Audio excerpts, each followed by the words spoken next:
My name's Hannah Whiteoak. This story is This Is What I Hope You Will Remember, which I wrote for the Sheffield short story competition. We have our last breakfast at the cabin, where you want pancakes with all the toppings. I talk you down to 2, peanut butter and chocolate sauce, and let you swirl syrup over the top.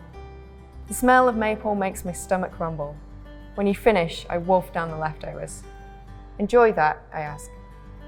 You flash me a chocolatey smile. I feel the proudest I have since the midwife handed you to your mum and said you had my eyes.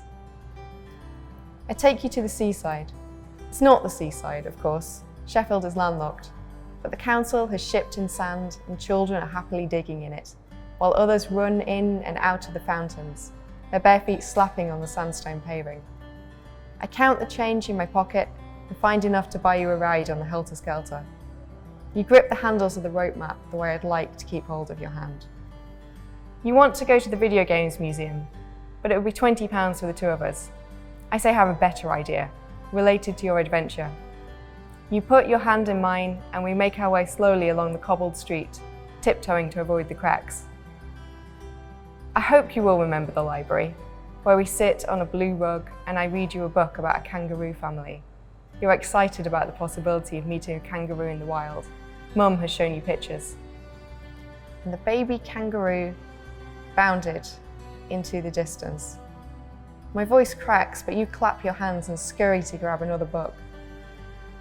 Does Mum still read to you, I ask. You tell me yes, and so does Steve, who's coming with you to Australia.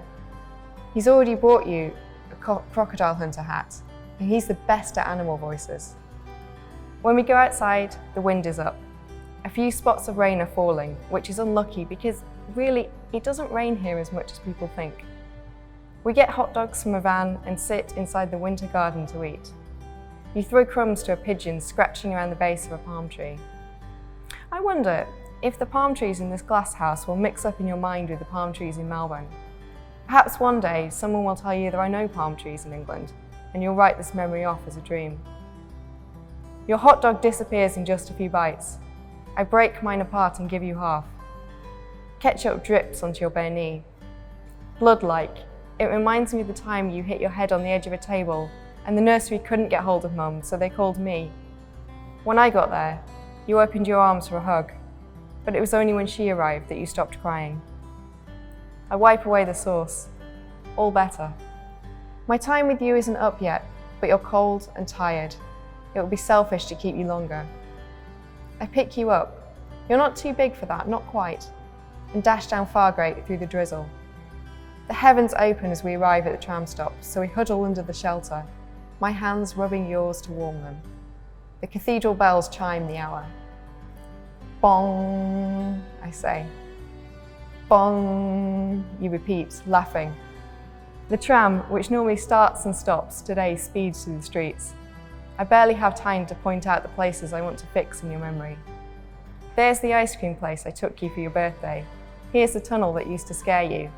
Above us is the university. It's a good university, don't you forget it. When you're a big boy, you can always come back here to study. Your mother is waiting at the tram stop. I let her know we'd be early. She looks anxiously at the doors as they open. When she sees you, her face lights up and she opens her arms so you can run into them. She's brought your coat, which she holds so you can wiggle your arms into the holes. I hope you will remember being warm and cozy in your waterproof coat as your mother smooths your wet hair and angles the umbrella to keep the rain off you. I don't want you to remember how she rolls her eyes at me or how I raise my voice before I catch myself and force a smile. I hope you will remember how I kiss your head and tell you not to forget before I get back on the tram and the doors close between us.